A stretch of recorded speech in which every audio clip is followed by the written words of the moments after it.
our assumptions and beliefs matter. ہم جو کچھ بچوں کے بارے میں یا انسانوں کے بارے میں ازیوم کرتے ہیں یہ محض ہمارے اپنے دل پر اثر نہیں ڈالتی، یہ ان کے عمل پر بھی، ان کے عمل پر، ان کے رویوں پر، ان کے بلیف پر، ان کے ایکشنز پر، ان سب چیزوں پر اثر ڈالتی ہے جی. اس چیز کو دو ریسرچز میں بیان کیا گیا. ایک آپ نے یقیناً سنی ہوگی، اس کو کہتے ہیں پلاسیبو افیکٹ، ویئر اے پرسن، جب انسان خود کوئی چیز پورے یقین کے ساتھ ایکسپیکٹ کرتا ہے اور یقین کے ساتھ مانتا ہے تو وہ اس کے اوپر اثر ڈالتی ہے. یعنی میڈیسن، یہ پلاسیبو جس چیز کو کہتے ہیں، ظاہر ہے یہاں پہ جو ڈاکٹرز ہیں وہ میرے سے بہتر جانتے ہیں. Some thing that has no medicinal value. اگر آپ ایک پیشنٹ کو یہ یقین دلا دیتے ہیں کہ یہ ایک اس کی مرض کی اصل میں ایک دوا ہے، اور وہ یقین رکھتا ہے without a shadow of doubt, اگر وہ یہ یقین رکھتا ہے، وہ کنونسڈ ہے کہ یہ اس کو علاج کر سکتی ہے، تو ایکچولی علاج کر دیتی ہے، ایون اگر وہ صرف سالٹ کیپسول ہو.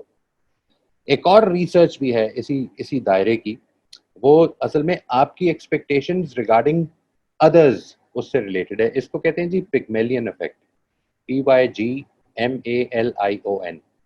پگمیلین افیکٹ برنارڈ شاء کا ایک پلے بھی ہے اور اسی سے ریلیٹڈ یہ ریسرچ ہے. یہ ریسرچ ہارورڈ کے دو پروفیسرز نے کی تھی، جس میں کہ انہوں نے ایک فالس ڈیٹا کریٹ کیا ایک کلاس روم کا اور اس کو ٹیچرز میں پھیلا دیا. وہ فالس ڈیٹا یہ تھا کہ جو کلاس کے بلو ایوریج بچے تھے ان کے بارے میں انہوں نے ان کو یہ بتایا کہ ہماری ریسرچ اور ہمارا جو اسیسمنٹ کا پروسیجر ہے اس سے ہم نے یہ ڈٹرمن کیا ہے کہ یہ جو بچے ہیں اس کلاس میں they are the geniuses of this generation. اس پوری کلاس کے، اس پورے اسکول کے جینیسز ہیں، and actually they were below average children. اور جس وقت یہ ڈیٹا جو ہے، جب اسٹوڈنٹ ٹیچرز جو ہیں وہ اس پر کنونسڈ ہو گئے، آفٹر اباؤٹ 6 to 12 months وہ سارے کے سارے بچے جو تھے they became high achievers of their class. And this research had to be discontinued and declared illegal.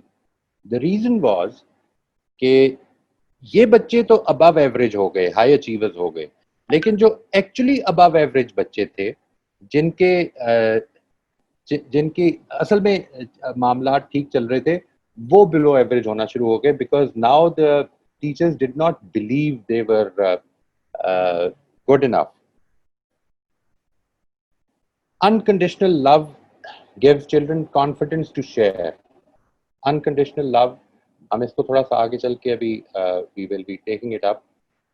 But the thing is that when children feel loved, when children feel safe and secured, and they feel safe especially with reference to sharing their feelings, then they are willing to share. And once they are willing to share, then you can find out the underlying reasons for their behaviors. وہی جو چیزیں میں نے عرض کی، thoughts, ان کی feelings, ان کی intentions اور ان کے موٹیوز، یہ اب آپ کو پتہ چلنا شروع ہوں گے، ورنہ یہ بیسیکلی آپ کی ازمپشنز ہوں گی.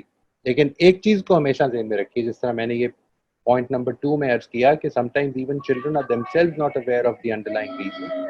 اس طرح کی صورتحال میں آپ کے لیے، آپ سے جو تقاضا ہے، بڑوں سے جو تقاضا ہے، ٹیچرز سے، پیرنٹس سے جو تقاضا ہے، وہ یہ ہے کہ وہ لوگوں کی انٹینشنز کے بارے میں جتنا پاسبل ہو سکے پازیٹیو ویو رکھیں.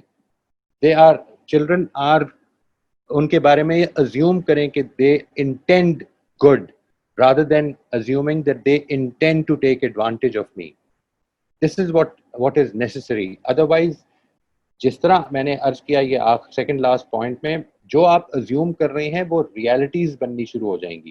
یہ جو ریالٹیز بننی شروع ہوتی ہیں، اس کی وجہ یہ ہوتی ہے کہ یہ جو کچھ میں ازیوم کر رہا ہوتا ہوں، یہ اصل میں یہ میرے اندر نہیں رہ جاتا، میرے رویوں سے جھلکنے لگ پڑتا ہے. وہ جو لوگ یہاں پہ ایز ٹیچرز آتے ہیں، وہ اس چیز کی گواہی دیں گے کہ جن بچوں کو ہم اچھا بچہ سمجھتے ہیں، جن بچوں کے بارے میں ہمارا بلیف اور ازمپشن یہ ہے کہ وہ دے آر گڈ کڈس، ان کے بارے میں ہمارے بیہیویئرز، ہمارے رسپانسز بڑے ڈفرینٹ ہوتے ہیں ان بچوں کے مقابلے میں جو کہ جن کو ہم اچھا بچہ نہیں سمجھتے.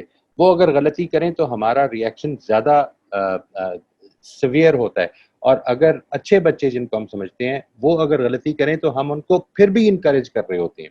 سو this is actually our assumptions and our beliefs do not just remain inside us, they start coming out, اور وہ ہمارے بیہیویئرز میں جھلکنے لگ پڑتے ہیں.